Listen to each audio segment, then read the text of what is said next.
E aí, pessoal, vamos começar mais uma aula sobre parametrização de retas, que é um assunto bem simples de entender, não tem nenhum segredo. Então vamos lá. Qual é o objetivo da nossa aula hoje? Que é encontrar uma maneira de parametrizar retas no espaço euclidiano. Mas vamos entender o que é parametrização. Esse conceito de parametrização, ele é basicamente você dar as coordenadas de um ponto em função de um número real, t, e esse número é o que a gente chama de parâmetro. Então, as coordenadas de um ponto no espaço euclidiano vão ser funções. E, particularmente, o que a gente está interessado aqui é parametrizar retas. Porque a gente pode parametrizar qualquer curva, circunferência, elipse, qualquer curva que existir, a gente pode parametrizar, tá? E o nosso interesse em particular aqui é parametrização de retas. Perceba aí nesse desenho o seguinte, que a gente tem aí uma reta, uma representação de uma reta e um ponto P. E para cada parâmetro t, para cada valor de t, esse ponto ele está em algum lugar da reta. Então a gente pode fazer, é como se ele estivesse se movimentando. Veja só, eu mudo o meu parâmetro, o meu ponto mudou.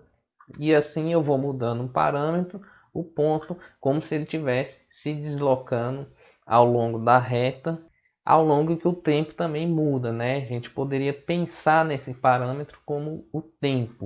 Na física, é muito utilizado isso. Quando você quer descrever a trajetória de alguma partícula, você pode parametrizar. Só que no nosso caso aqui, o nosso parâmetro também ele pode ter valores negativos, tá? Então, para a gente parametrizar uma reta, a gente precisa somente de duas coisas: um ponto em que ela passa e um vetor diretor. E a ideia é parametrizar uma reta que passa por um ponto A e tem a direção de um vetor D. Essa direção, ou seja, essa reta ela é paralela a esse vetor. Então, somente com essas duas coisas a gente consegue parametrizar a reta. Então, repetindo, se eu quero parametrizar a reta, eu preciso de um ponto e um vetor diretor e nada mais. Então, sempre que eu tiver isso, eu consigo parametrizar retas. Vamos lá.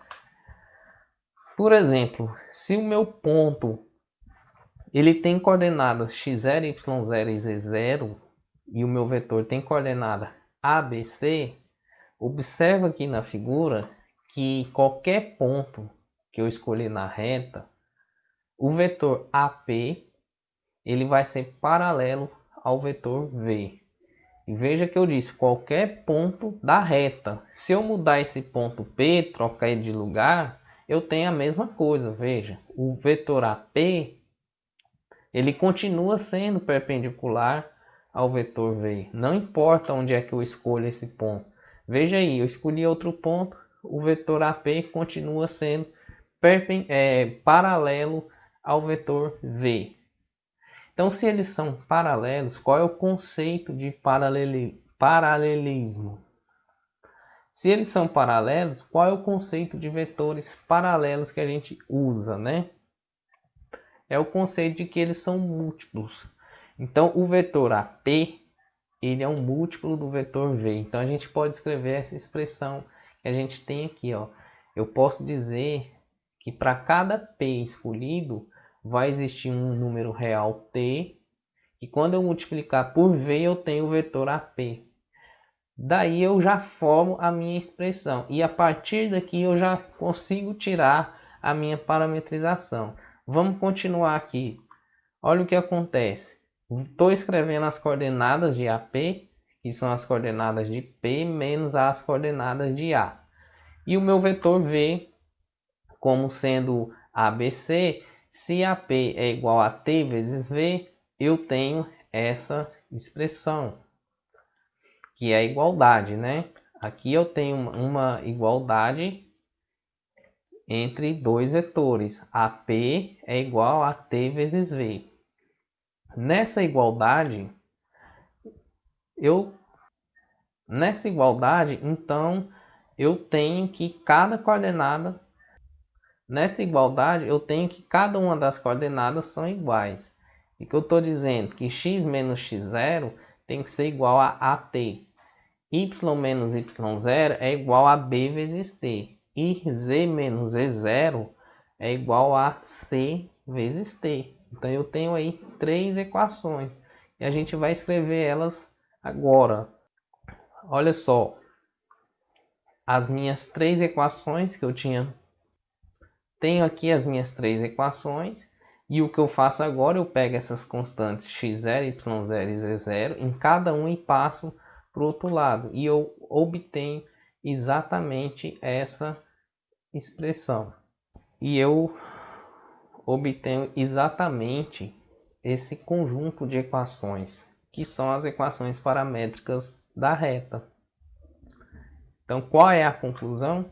Que se todo ponto que pertence a uma reta paralela ao vetor v, que passa pelo ponto A, esse ponto, as coordenadas x, y, z dele, tem que obedecer a essas equações. E essas equações a gente chama de equações paramétricas da reta. A pergunta agora é, será que a recíproca é verdadeira? O que é a recíproca? É o inverso, né? Será que todo ponto P em que as coordenadas x, y, z tem essas equações, será que o conjunto desses pontos forma uma reta? E a resposta é sim, é verdadeira. Porque vamos analisar essa recíproca. Se a gente tem aqui um conjunto de pontos obedecendo a essas 3 equações. E o que a gente pode fazer é passar x0, y0 e z0 para o outro lado, obtendo essas 3 equações. A gente está fazendo o inverso agora, né? E isso daqui está me dando 3 igualdades, está me dando uma igualdade de uma lista, né? Então eu posso, a partir dessas 3 igualdades, escrever essa igualdade de lista ordenada, não é isso? Onde cada uma das respectivas coordenadas são iguais.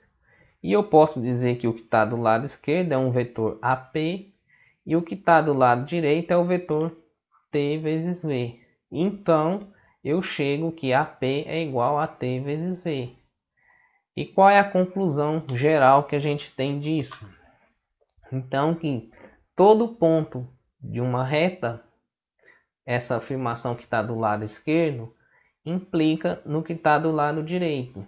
Todo ponto da reta que passa por A na direção de V, as coordenadas obedecem a essas equações. E todo ponto que obedece a essas equações, a gente pode dizer que é um ponto de uma reta. Então, há uma equivalência nessas afirmações. E, portanto, a gente diz que são as equações paramétricas da reta. O que a gente vai fazer agora é praticar essas equações para a gente entender um pouco mais, tá? Uma observação. Você percebe que as coordenadas do vetor diretor ABC aparecem nas equações paramétricas? Esses coeficientes que multiplicam os parâmetros, eles sempre vão aparecer na equação e com eles você já identifica o vetor diretor. A gente vai praticar mais isso agora. Nesse exercício a gente tem a equação de uma reta que passa por um ponto Q paralela ao vetor V, de coordenadas 4, menos 1 e 4. Lembrando que a equação paramétrica a gente acabou de ver. E agora, como eu disse, os coeficientes do parâmetro t, esses valores de a, b e c, são os valores das coordenadas do vetor diretor. E os valores de x0, y0 e z0 são as coordenadas do ponto fixo da reta, que a gente conhece inicialmente. Então, agora a gente só substituir aqui. Daqui a gente já tem as equações paramétricas, onde eu tenho aqui os valores de A, B e C, que são as coordenadas do vetor diretor, e aqui x0, y0 e z0, tá? Resumindo, então quando você olha para a equação paramétrica de uma reta, você já identifica o vetor diretor e o ponto fixo da reta. Você já identifica só de olhar para a equação, tá?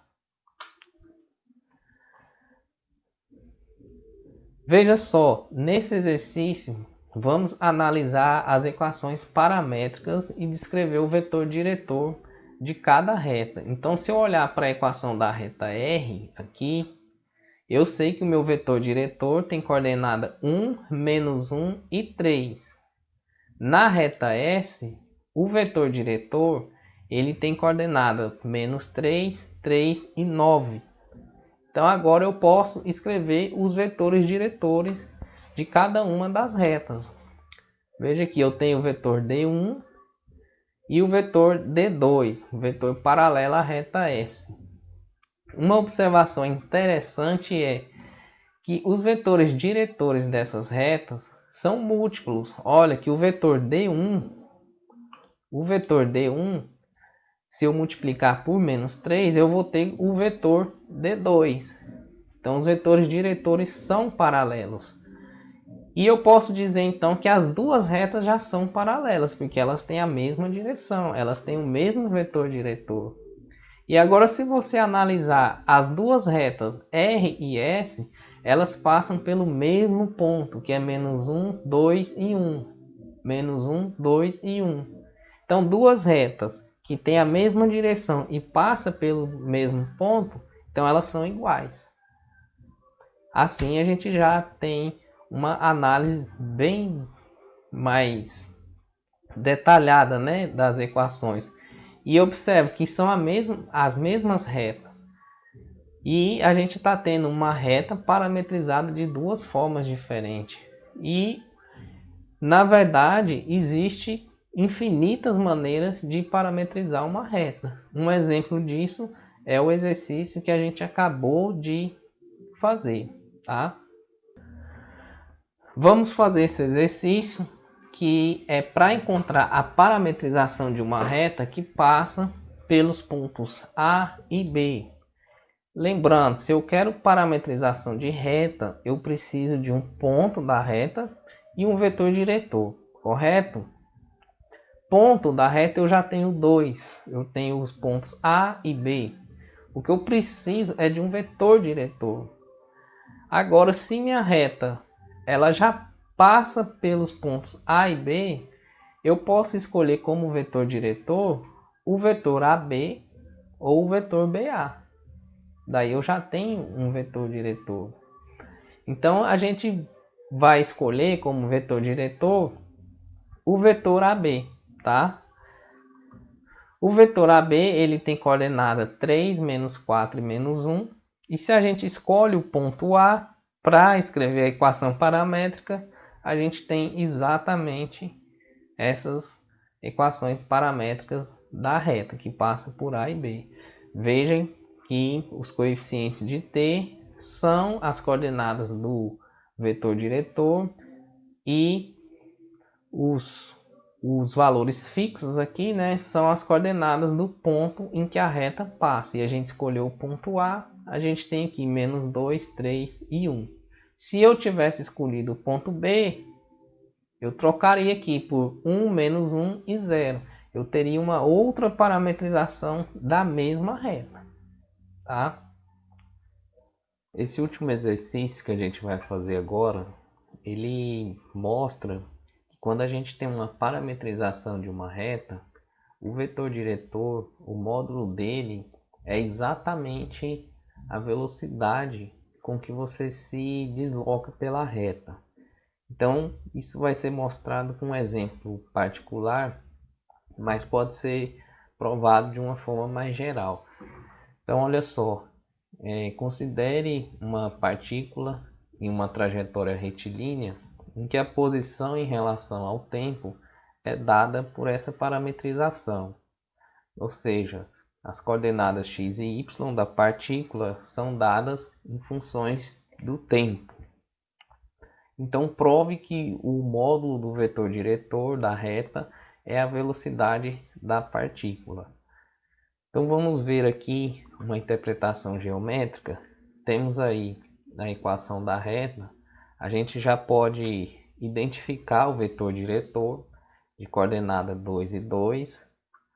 E assim a gente tem aí um traço da reta.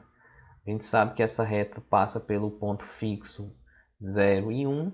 E agora, a partir desse ponto, a gente traça uma reta paralela ao vetor diretor. Então temos aí uma ilustração da reta R. Agora, para mostrar que o vetor diretor é a velocidade, a gente sabe que velocidade é a variação de espaço dividido pela variação de tempo. E para obter essa variação de espaço, a gente precisa de dois pontos, que a gente escolhe A e B. Esses pontos são quaisquer na reta. E então, a variação de espaço vai ser a distância de A até B, e a variação de tempo vai ser o tempo final menos o tempo inicial, que a gente chama de T2 e T1. Se o ponto A é o ponto em que T é igual a T1, então a gente substitui T1 na equação da reta. O ponto A vai ter exatamente as coordenadas 2 vezes T1 e 3 mais 2 T1. E a mesma coisa para o ponto B. A gente está considerando o ponto B o ponto em que o tempo é igual a T2. E agora a gente calcula o nosso ΔS, que é a distância entre os dois pontos A e B. Quando a gente calcula essa distância de A até B, só usar a fórmula de distância, a gente obtém exatamente que a distância do ponto A até o ponto B é 2 vezes raiz de 2 vezes T2 menos T1. Só utilizar a fórmula e fazer a conta, ok? A gente já tem o nosso ΔS. Já que o nosso ΔT é T2 menos T1, o que a gente pode fazer? Agora a gente utiliza a fórmula da velocidade média. A gente divide o nosso ΔS pelo nosso ΔT. Então, quando a gente faz essa divisão, a gente tem exatamente como velocidade média 2 vezes a raiz de 2. E se você pegar o vetor diretor, que tem coordenada 2 e 2, você vê que isso dá exatamente o módulo do vetor diretor. E assim a gente já consegue perceber que o módulo do vetor diretor vai te dar a velocidade com que o ponto se desloca sobre a reta. Isso é uma das diferenças de parametrização, como eu disse, que uma reta pode ser parametrizada de infinitas formas. Então, quando você muda de uma parametrização para outra, você pode estar mudando a velocidade. Você tem a mesma trajetória, a mesma reta, a mesma direção, mas você pode estar mudando a velocidade de deslocamento. E assim eu deixo mais uma lista de exercícios para vocês fazerem, esses 3 exercícios para poder praticar. E como sempre eu tenho dito, sinta-se motivado, né, e desafiado para poder continuar com os estudos. E assim eu agradeço e até a nossa próxima aula, tá?